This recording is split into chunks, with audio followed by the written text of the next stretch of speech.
دامانەوێت گفتوگۆ بکەین لەبارەی ئەو ڕێکەوتنەی کە وەکو مەتەڵێک ماوەتەوە. حکوومەتی هەرێمی کوردستان ئەم ئێوارەیە داوای کرد لە بەیاننامەیەکدا کە دەرهاویشتەی کۆبوونەوەی ئەنجومەنی وەزیرانی هەرێمی کوردستان بوو کە بە پێشنیازەکان ڕازی بێ و پێشنیازەکانی هەرێم ڕازی بێ بەغدا و بەپەلا ئەو بابەتە هەڵبەشێتەوە کە نێراوە بۆ لیژنەی باڵا پرسی داهاتی نەوت و نانەوتی. داهاتە نانەوتەکە ئێستا بۆتە گرفت زیاتر، ئەوش ئەوەیە بەغدا داوای فیدراڵی و نافیدراڵی دەکا، واتە پێشتر داوای داهاتەکانی گومرگ و فڕۆکەخانە و کۆمەڵێک لەو بابەتانی دەکرد. ئێستا 80 بابەتی دیکە خراوەتە ناو گفتوگۆکانەوە، هەرێمیش دەڵێت نایدەم. بۆ نمونە لەو ڕسوماتانەی کە لە شارەوانیەکانەوە لە هەر شتێک وەردەگیرێ لە کارەباوە لە ئاوە لە جادە و ڕێگەوبانەوە بەغدا دەڵێ بێنە بەشیکەین. ئێمەش پرسیارەکەین لە بەڕێز نەوزادی مهندیس شارەزای کاروباری وزە و چاودێری سیاسی یان چاودێری ئابووری با باشتر بڵێن وانە کاک نەوزاد زۆر سپاس دەکەین. زۆر سپاس بۆ مەمنونین ماندوومان کردی. هەروشێت زۆر سپاس. باس سیاست ناکەین باشە ئەم جارە وای لێکەین هەی گۆڕینە خۆی هەمووی هەر سیاستەوە بڵێ زۆر باشە کاک نەوزاد. مەسەلەن وێنەیەک دیتە بەرچاوڕوونیە بۆ بینەرەکانمان ینی ئەو بابەتەی بەتایبەتی نەوتی و نانەوتیە کامەیە ینی چۆنیە هەرێمی کوردستان لەکوێ مەسەلەن گیر بووە عراق لەکوێ لەگەڵ یا گیر بووە. خۆتان نزانن حەڤەی حوت ئەو ڕێکەوتنە واژۆ کرا کە مسودەکەی لەلایەن هەردوو حکوومەتی هەرێم و بەغدادەوە جێبەجێ کرا و لە ئەنجومەنی وەزیران وەکو دەستکەوتێکی زۆر کەورە باسکرا. حەڤەی حوت بۆ حەڤەینەوە هێشتا 2 مانگ نەخایاندەوە. تەسەوورکە ڕێکەوتنەکە بە 1000 حاڵ جێبەجێ بوو. ئێستا هاتۆ چ سەرەوەی بۆ جەنابەت وتت مەسەلەی نەوتیش کێشەی نەماوە نەخێر ئەویش هەر کێشە وتم ئەوە جارە نانەوتەکە زۆرتر بۆ بیلفعل کێشە نەوتەکە بۆی باسی بکەین بۆی هەموو بینەرانی خۆشەویست ئاگدار بن تازەترین یاخود ئەوەی کەوا گەیشتۆتە چۆ. هەمومان ڕێکەوتین لەسەرەوەی کەوا عێراق یاسای بودجەی 3 ساڵی 2023-24-25 متفق کردو ئەم 3 ساڵە یاسای بودجە جێبەجێ کرا بە ڕێکەوتنی هەمولایەک و بە هەرێمی کوردستانیشەوە. هاتینە سەر ئەوەی کەوا هەناردەینەوە تێکێک بوو لە کێشەکان کەوا داوا ئەکرا کە دەبێت هەرێمی کوردستانی التزاماتی خۆی لە بەرامبەر بەغدادا جێبەجێکا لە بەرامبەر دەستپێکردنەوەی هەناردەینەوت. ئەلا کولین دوای وتوێژێک و چەند مانگ دانووسان و وەفت و وەفتکاری گەیشتینە ئەوەی کەوا بەڵێ حکوومەتی هەرێمی کوردستان هیچ مشکلەیەکی نەبوو لە ڕادەستکردنی فایلی نەوت بە کۆمپانیای سۆمە و هەناردەکردنەوەکەوە. من هەموو کاتێ وتومە لە پرۆسی هەناردەکردنی نەوتا 4 لایەنی سەرەکی هەیە. یەکەمیان دەوڵەتی عێراق، دووەم حکوومەتی هەرێمی کوردستان، سێم کۆمپانیا نەوتەکان، چوارەم دەوڵەتی تورکیا. ئێستا دەوڵەتی تورکیا هیچ مشکلەی نییە بەڕەسمی و بەوە وەفتیان وتووە کاکە مناعەتمانە لە ڕووی تەکنیکی یاسای قانونی بەڵێ هەموو شتێک ڕازیە بە پێوەی کەوا ئاشکرا کراوە. جا لە ژێرەوە چۆنە و هەواڵگری و استخبارات و مەساڵح و بەرژەوەندی و فشارەکان ئەکرێت ئەویان من قسەی لەسەر ناکەم. هینە سەر حکوومەتی هەرێمی کوردستان، حکوومەتی هەرێمی کوردستانیش بەڵێ ڕازیم بەوەی کەوا بەپێ ئەو ڕێکەوتنەوەی حەڤەی حوت دەبێت ڕۆژانە 230,000 بەرمیل ڕادستی بەغدا بکە. کەوتینە ئەوەی کەوا داوای 110,000 بەرمیل کرا دوایی بوو بە 65 ئێستا لەسەر 50 ڕێکەوتین بۆ بەغداد بێت. خۆشبەختانە لە ئێستادا لە حەڤەی حوتەوە تا ئێستا دوێنێ بەرهەمی هەموو کۆمپانیا نەوتەکان گەشتۆتە 230,000ەکە. لەم 230 بە ئەپیکۆر و دەرەوە پیکۆریش بەڵێ یعنی ترەوە 230,000 لیتر بەرمیلی نەوتی ڕۆژانەی هەرێمی کوردستان جێبەجێ بێ 50,000 بۆ حکوومەتی هەرێم ئەمێنێتەوە چەند 270 بۆ بەغداد و ڕادەست دەکرێت. هەرێمی کوردستان لە من مشکلم لەگەڵەمانە ماوە. مشکلەکە لەکوێیە ئەمە مهمە لەبەرەوەی لایەنی تەکنیکی کۆمپانیا نەوتیەکانە و حکوومەتی هەرێم و حکوومەتی بەغدا ناتوانن بۆ خۆیان بڵێن کاکە خوا حافیزتان بێ ئێمە خۆمان نەوتەکەی خۆمانی تاجەکەین شتیوانە تۆ گرێبەستت هەیە و چەند ساڵە کارەکەن و مەشاریعیان هەیە و خەرجی زۆریان هەیە و دام و دەستگای گەوریان هێناوە تا وڵاتەوە کەواتە تۆ ناتوانین لە ڕووی تەکنیکیەوە فەرجیان بەسەرا بکەیت. ئەویش تەڵەبەکانیان بەڕێی من تەڵەبێکی هەم یاسایی هەم معقولێتی تایە ئەڵێن کاکە بەسەر چاو خۆتان نەزانن لەسەر نرخی 1 بەرمیل نەوت ئینتاج و گواستنەوە ڕێ ناکەوتن. علاکولین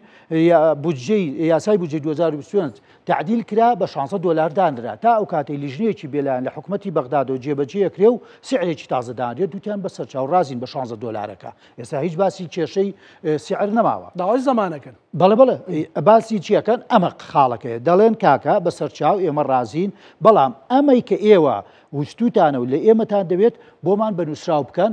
و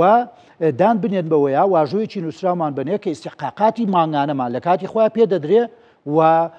شایستە دارایەکانی پێشووتریشمان کە ئەڵێن ملیارێ دۆلار قەرزیان لای حکوومەتی هەرێم هەیە بماندنەوە حکوومەتی بەغداڵێ من بە کاش ناتانەوە بەنەوەی دەتانەمەوە بە چەند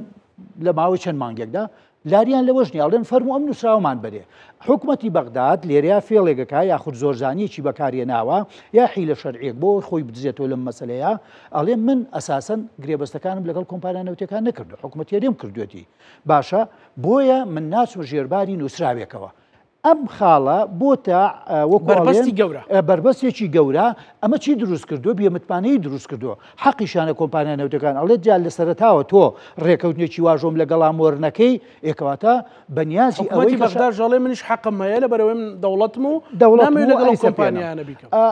ئەوان حکومەت کۆمپانیاکان لێرەیە ئەوان ئەزانن مەسەلەکە بەچیەگا لەبەرەوەی کەسبێنی کێشەیە کەوتە حکومەتی بینی حکومەتی بەغداد و کۆمپانیاکان ئەڵێن کاکە حکومەتی بەغا ئەوەم بیر نەچێ ئەڵێ لە ڕێکەوتنەکە ئەگەر لە کاتی دروستبوونی کێشە یەکێک لە دادگاکانی دەوڵەتی عێراق دەبێتە داروەل لە بینمانە ئەوانەمەیان قبول نییە ئەڵێن لەبەرەوەی ئێمە کۆمپانیای نێودەوڵەتین پێویستەکە یا کۆمپانیای پاریسی نێودەوڵەتی یاخود بەریتانیەک لە نێوانمانەوەی کێشەکانەوە حکومەتی بەغاش لەما ئەترسێ یاخود مسبقەن نیەتی ئەوەیە کە ئیلتیزام نەکا لەبەرەوە ئەمە مەسەلەی نەوتیش تا ئێستا بەرگەیەکی تریان بەرگەی دووهەم نانەوتیەکان بێژەوە بۆ برەکاک نوزات مادام بە تەفاسیل و زۆر بە وردی باسی ئەوت کرد بابەتێکی تریان هێنایە پێشەوە لە کۆبنەوەی سێشەممەی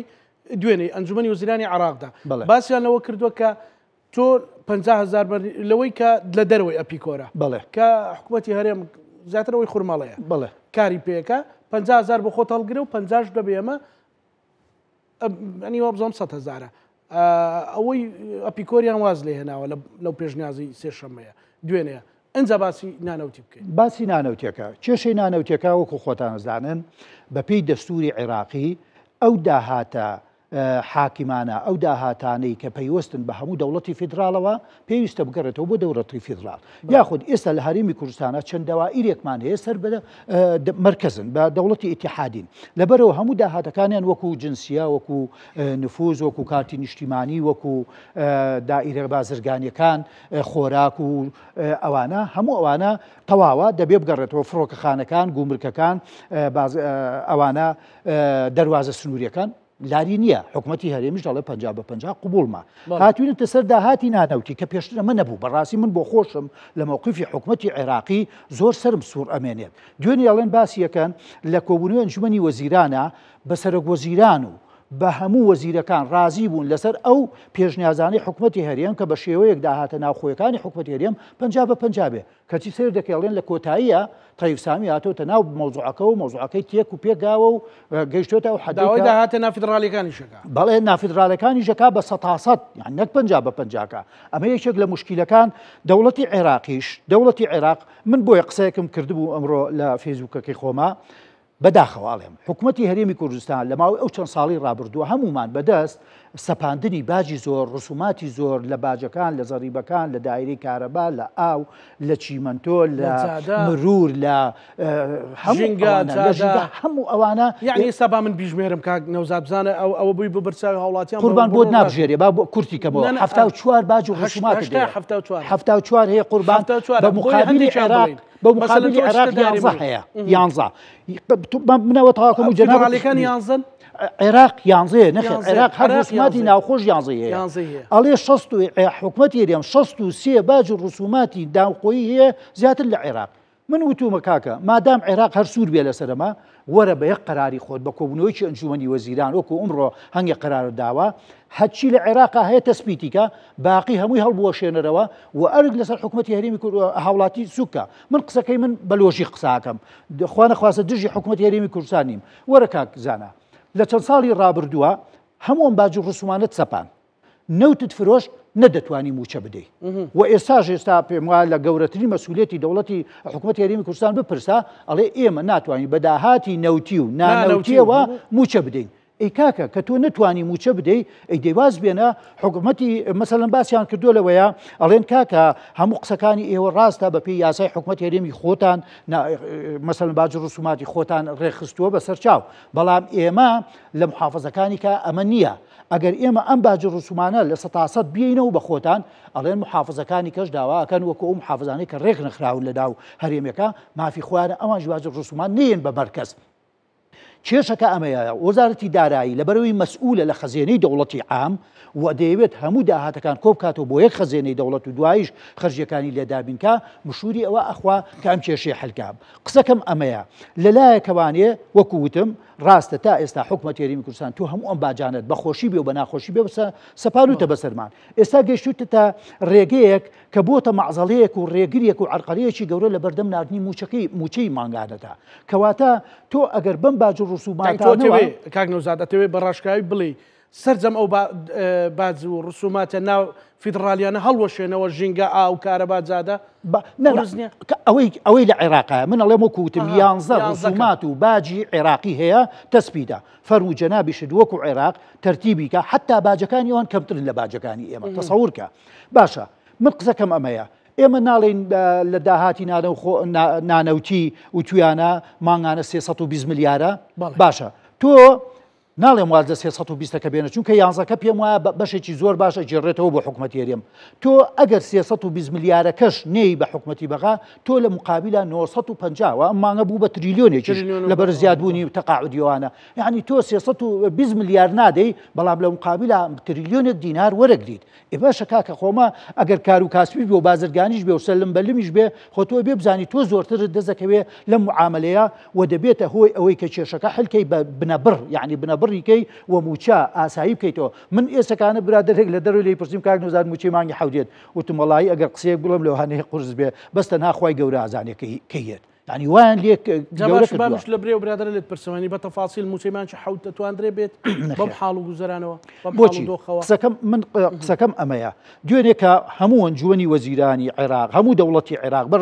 ڕێیس وزرایەوە نەیانتوانی بڕیارێک وەکو مانگی 6 بدەن کە موچەی مانگی حوتی فەرمانبەرانی هەرێم بدەن لە ڕەوانەی ئەنجومەنی دەوڵەتیان کردو. ئەم ئەنجومەنی دەوڵەتە ئەوەی کە باس بە دوواداچوونیەکەم کردووە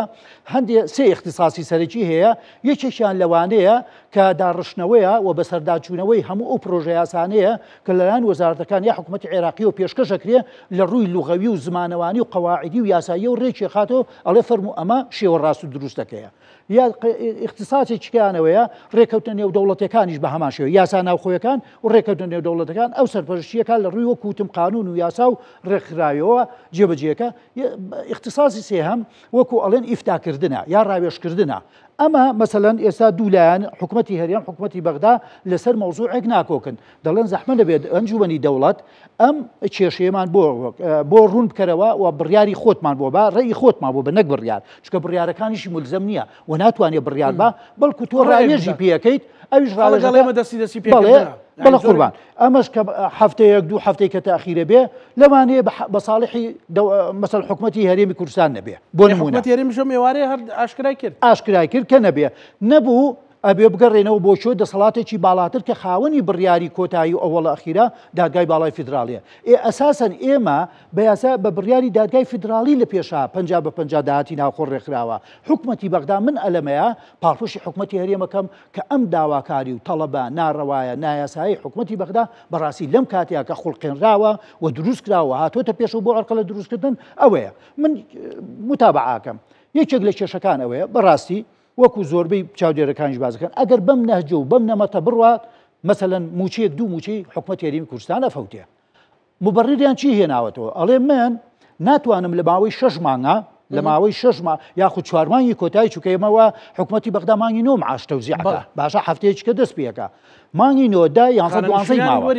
باشە 4 مانگی ماوە ئەڵێ من ئەگەر مانگی 7 و 8 هەرێمی کوردستان بم ئەم 4 مانگەش بم من لە 4 مانگە ناتوانم موچەی 6 مانگ بالفعلی زۆرە و قورسایکی زۆرەکەوێت بە فعلیش وەکو خۆتان زانن ئەڵێن کەمیسیولە هەیە و نەقد هەیە و ئەمانە هەیە لەبەرەوە حکوومەتی بەغداش خۆی ئەم فێڵە و ئەم حیلە شەرعیە دۆزێتەوە بۆ ئەوەی تەنها ئەگەر بیدا 4 مانگ ئەگەر 9 10 11 و 12 مان باتێ ئەبێ مەمنون بین 7 و 8 تەسەور ئەەکەم یاخواوانە بێ لەبەرەوەی خۆشم فەرمانبەرم وەکو ئەو خەڵکەیکە موچەکە نەفەوتێ خۆ پێمان خۆشە 8 موچە بێ وەنیا بەڵێ بێگومان بەڵام کاتە بابەتەکە ینی بۆی ڕوون بێ بۆی ئێمە تووشی هەڵە ئەوە نەبین لەبەرەوە هەریەکەی بە جۆرێک وێنەکەەوە حقیقەتی ئەو بابەتەوەیە ئەنی هەموو حەقەکە لای بەغدانی نەخێر من هەموو کاتێواڵێم بۆی خەڵک واتێ نەکە ئەمە دیفاع هەل لە بەغدا دەکەن ئێستا ئەمڕۆ کۆبوونی ئەنجومەنی وەزیران ئەڵێ داواکەین بە پێشنیازەکانی حکوومەت هەرێمی کوردستان رازی بن بەداخەوە پێشنیازەکان حکوومەت هەرێمی کوردستان نەمانزانی چییە ئاشکرا نەکراوە بەڵێ بڵێ ئاخر خۆ وەکو وتم پێم وایە دوێنێ و پێرێ کۆبوونەوەک وەکەوەی کە بڵاو کراوە کۆبوونەوەک لەگەڵ هەموو وەزارەتەکانی حکوومەت هەرێمی کوردستان کراوە لە وەزارەتی دارایی ئەوەی کە خاوەن داهاتیان هەیە بزانن شێوەیەک ڕێک بخەن هەندێک لەو ڕسومات و باجانێک کە ناپێویستن لا ببرێ بە تەسەوری من بۆ ئەوەی وەکو بڵێن قسەکەی خۆم کە کردوانێ بۆی هەندێک لەو باج ڕسوماتە ئیلغا بکرێتەوە و ئەوەی کە ئامێنێتەوە ئەگەر عێراق هەر سوور بوو لە 100% تەسلیم بکرێ ئەمە بۆیە ئەڵێم هێشتا مەتنی ئەم پێشنیازانی حکوومەتی هەرێمی کوردستان دیار نییە بۆی ئێمە قسە لە خۆمانەوە بە وەکوڵێن لەسەر باتڵ قسەیەک نەکەن ئاخیر چارەسەر چییە وەکو واللهی من ئەڵێم کاکزانە جان ئێستا باسم کرد یعنی سەرەتا و کۆتای ئەم مەوزوعە بێمتوانەیە لە بینی حکوومەتی هەرێم و بەغدا لە بینی کۆمپانیەکان و بەغدا لە بینی حکوومەتی هەرێم و کۆمپانیەکان ئەمە وای کردووە کە تۆ کە من و تۆ متمانەمان بە یەکتر نەبوو وەکو وتم ئیشە باشەکانی یەکتریش ڕەتدەکەینەوە و دا ئەنیشین و کەمین ئەنێنەوە و تەبکە ئەنێنەوە بۆ یەکتری بۆ ئەوەی یەکتری بخەینە غەڵەتەوە و داوەوە و قسەکانی خۆمان و بەرنامەکانی خۆمان جێبەجێکەین بەڵام ئەمەش لەم وەزعە ئەمنیان سیاسیە ئابوووریە کۆمەڵایەتیە ناجێگیرەی عێراق و هەرێمی کوردستان ناوچەکە ناڕواتە سەر بۆ هیچ لایەکیان بۆیە بەڕێی من وایە هەردوو لا وەکو ئەڵێن بگەڕێنەوە بۆ حیکمەت و عەقڵ و ژیری و دووربوونی و مەسلحەتی باڵای ئەم دەوڵەتی عێراقە و بە هەرێمی کوردستانیشەوە هەردوو لا لەبەرچاو بگرن و مەسلحەتی میلەتەکە و موچەخۆرانیش لەبەرچاو بگرن بەڕاستی خەڵک لە ڕووی ئابووریەوە زۆر تەزیقە زۆر نامورتاحە زۆر نائارامە بۆیە ئەمە ناکرێت درێژە بکێشێت بۆ چەند ساڵێکی کە بەم شێوەیە زۆر سپاس بۆ بەڕێز کاک نەوزادی مهندس شارزای کاروباری وزە و چاودێری ئابووری باس سیاستمان نەکرا باش بە سیاست خوێیە خوێی چێشتە لە هەموو شتێکە هەیە هەر شتێ باسکێتێتەوە سیاست بێ متمانەیە ئەو دۆخاڵۆزا و چەقبەستویە هەمووی سیاست ئەبێ ناڵم حکمت بەڵام ئەبێ ئینێکی لە پشت بێت حتمما بەداخەوە دەوڵەتی عێراقی هەموو جارێ و تومانە خاوەنی بڕیاری سیاسی ئابووری ئەمنی خۆی نییە بەڵکو زۆر جار لە دەرەوەی سنوورەکانەوە شتی بەسەرا فەرزەکرێ و پێی دەوترێ و بەداخێکی زۆریشەوە کە من هەماڵم لەوانەیە بە عەرەبچێتیشەم ئەستا بکەن من نەمدیوە دەوڵەتێکی خاوەن سیادە و سەروار خاوەن دەستور باشە و دەوڵەتێک ئەندامێکی سربەخۆ بێ لە دەوڵەت لە هەموو ڕێکخراونی و دەوڵەتەکانە باشە بەڵام لە ڕووی نەتەوەیشەوە جیاوازبی لە نەتەوەکان لە نەتەوەی دوو دەوڵەتی ناوچەکە بەڵام هەموو بەرژەوەندی نەتەوەیی ئاینی مەذهبی خۆت بخەیتە خزمەتی بەرژەوەندی دەوڵەتێکی دراوسیەوە لەسەر حسابی میلەت و نەتەوە و ئاین و مەذهبی خۆت کامە تاریخ قبولی ناکات لەم دەسەڵاتدارانەی دەوڵەتی عێراق بەم شێوەیە عێراقیان کردوتە پاشکۆیە گەڕانیان تۆزانی بۆ چەند بۆ پێش زاین کاتێک کە دەوڵەتی گەورەی فارس و ئیمپراتۆریەتی فارس هەموو ناوچەکەی لەژێر دەستا بووە یعنی تەسەورەکەی بۆ چەند بۆ 2000 بۆ 3000 ساڵ پێش ئێستا عێراق پاشکۆی وڵاتێک بۆ لەم ئیمپراتۆری ناوچە ئەوە سیاسەتیشی تێکەوت بەداخەوە زۆر سپاس بۆ بەڕێزکاکیس کامێرەی چوارە شکر بینەرانی خۆشەویست لەگەڵ هاوکارانم بەیەکەوە پانۆرامای ئەم شەومان پێشکەشکردن ئێوە شەمولایەکتان ئەمانەتی خوای گەورە بن خواتان